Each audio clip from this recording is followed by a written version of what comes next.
Welcome to Facts TV News, where everything is true. Businessman shot to death in Hanover.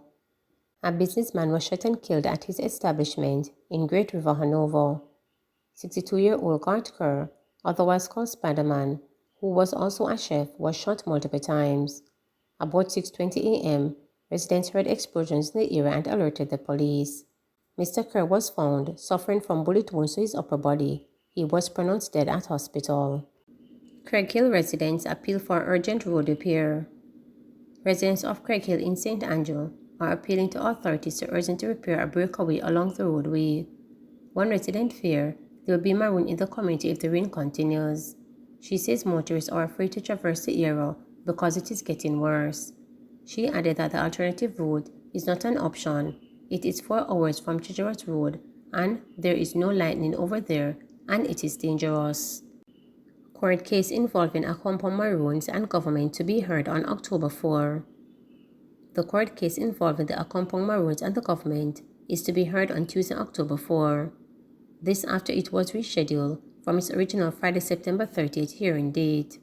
The Accompong Maroons, led by Chief Richard Corey, are suing the government at the National Housing Trust in relation to proposed mining of sections of the Cockpit country which is occupied by the group. The Maroons have made numerous calls for the area to be protected. British national arrested in relation to cocaine find at Sangster International Airport. A British national has been arrested for approximately 8.5 kilograms of cocaine was allegedly found in his luggage at the Sangster International Airport in Montego Bay, St. James on October 1. Reports are that about 3:20 p.m., the man was checking in to board a flight to Manchester, England, when his luggage was searched. The drug, which has an estimated street value of US $400,000, was allegedly found concealed in 2 of his bags. The drug was seized, and the man arrested on reasonable suspicion of breaches of the Dangerous Drug Act. Domestic squabble results in Hanover man being charged. A man who allegedly brought a gun into the mix during a domestic dispute in Lucy, Hanover on Friday, July 22nd, has been charged following his surrender to the police last week. Michael Thomas, otherwise called Triggs, a labor of Proper Road, Lucy, is charged with illegal possession of firearm and wounding with intent. According to the Lucy police, about 7:30 p.m. on the day in question, the 27-year-old was involved in an argument with other persons at his home. He reportedly assaulted a woman and was confronted by her male relative. Thomas allegedly then left the premises and returned with a handgun and opened gunfire at the man, who received gunshot injuries to his leg. The injured man was taken to hospital, where he was treated and released. On Thursday, September 29, Thomas turned himself in to the police. He was interviewed on Friday, September 30, and was subsequently charged. Thomas' court date is being finalized. Improve water supply for residents and businesses along Spanish Town Road. Scores of residents and businesses are to benefit from the upgrading of the National Water Commission's NWC Spanish Town Road distribution line in Kingston. 20 kilometers of pipe have been installed along one of the most heavily trafficked corridors, from 6 miles to Blake Road, near the intersection with South Camp Road. The Spanish Town Road Portable Water Supply Transmission Main Project is the largest single pipe replacement activity undertaken locally since the recovery transmission main was replaced 10 years ago. Construction, which commenced in November 2020, was completed in July 2022. Prime Minister Andrew Holness toured a section of the project area in the vicinity of the Mother White Bridge on Spanish Town Road on Friday. Describing the project as a nation-building investment, Holness said the work undertaken should last upward of 50 years.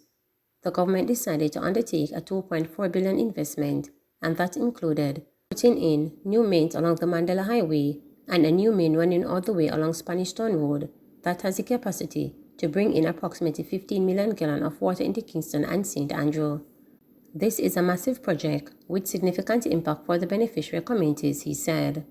The Spanish Town Road replacement main is expected to reduce service disruption, eliminate non-revenue water, and improve network flexibility to mitigate the effects of drought conditions in sections of Kingston and St. Andrew. Secondary distribution lines have been installed along both sides of Spanish Town Road to minimize the need for road excavation to provide future service connections. The project will be completed by work being undertaken along Walton Park Road, which will see the installation of distribution lines, which are expected to provide improved service connections for 600 households in Whitfield Town. The work commenced in August and is expected to be completed within 3 months.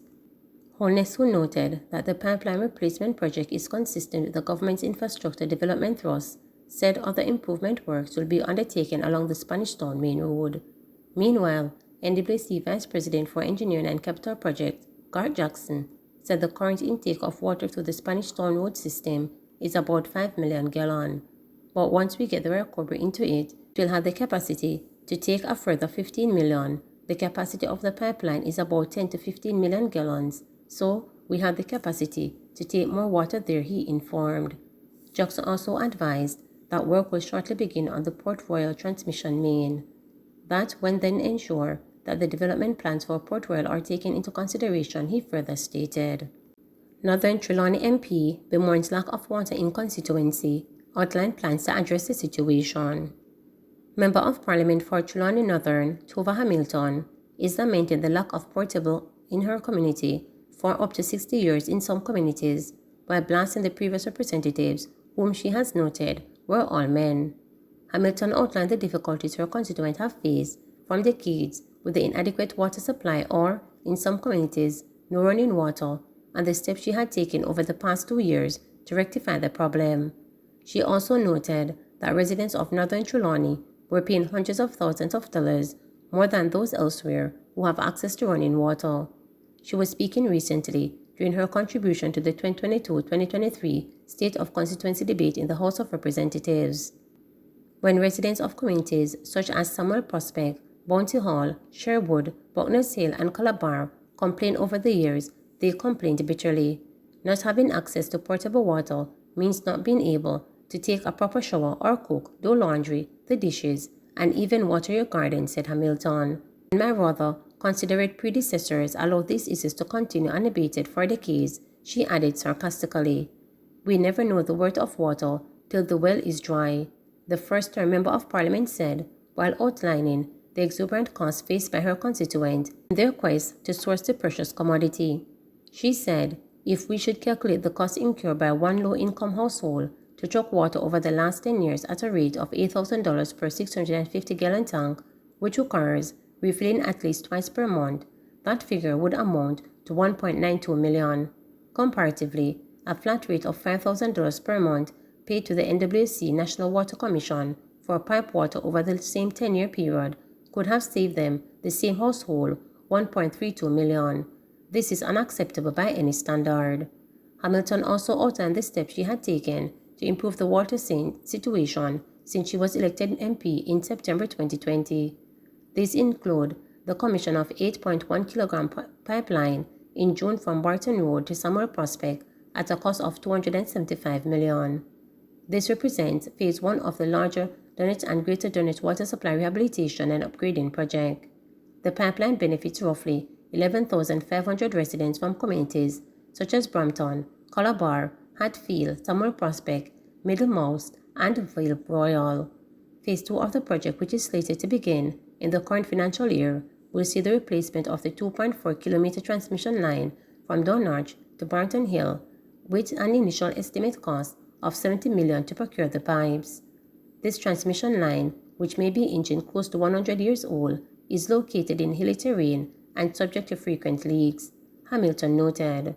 She said the completion of Phase 1 of the Wakefield to Butner Hill pipeline replacement project last year saw a 4-kilometer pipe being laid on both sides of the road from Wakefield Square to Denny Cross Road in Friendship at a cost of $69 million. Phase 2 will see the installation of a 2.5-kilometer pipeline to connect a section of Unity in the vicinity of the primary school back to Denny Cross Road at an initial estimate cost of $20 million to procure the pipes. Work is expected to commence in the next financial year.